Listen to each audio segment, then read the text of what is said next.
experts think that bonds might be a safer investment than stocks due to a potential recession. And so this week on Closing Bell, we're exploring the different types of bonds that could help you diversify your portfolio in the face of an economic slowdown. And today we're focusing on corporate bonds. These are bonds issued by companies trying to raise funds for their companies.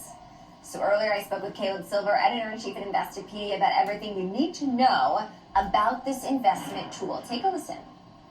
Stocks get all the attention, but bonds, that's where the real money is. Bonds is what makes things happen in the capital markets. The total bond market's about $126 trillion.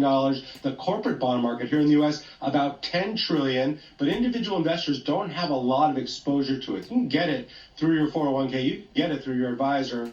There's only about 2% penetration here in the U.S. among individual investors. But what are they? These are debt instruments, basically, issued by companies to raise cash. So when you buy a corporate bond, what are you doing? You're basically loaning the company money, and you're getting return in the form of interest and your premium back over a period of time. So think of it as an IOU, loaning the company money so they can do things with that money. You don't own a piece of the company like you do with a stock. You own the debt of the company, and they offer those investors that yield plus the premium, the rise in prices over time. So they're kind of more stable now. Last year was a terrible year for bonds in general and corporate bonds. This year might be a little bit more stabilizing, and investors like them because they have more steady returns.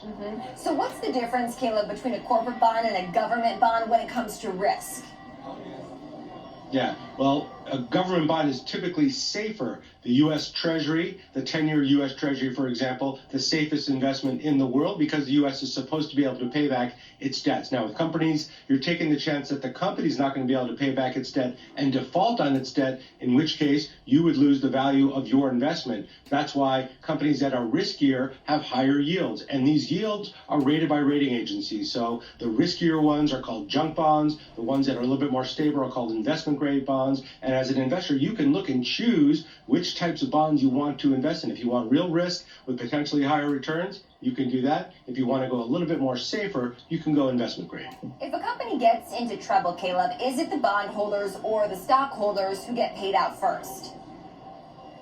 Yeah, great question. And typically it is the bondholders because that is a promissory note from the company, and stockholders are really taking a bet on the future of the company's health, and they own a piece of the company. They've taken that risk when they bought the company's equity. When you're buying a company's bond, you're basically giving them a promissory note, or they're giving you one that they're going to pay you back with interest over time. So usually the bondholders are first in line to get paid back.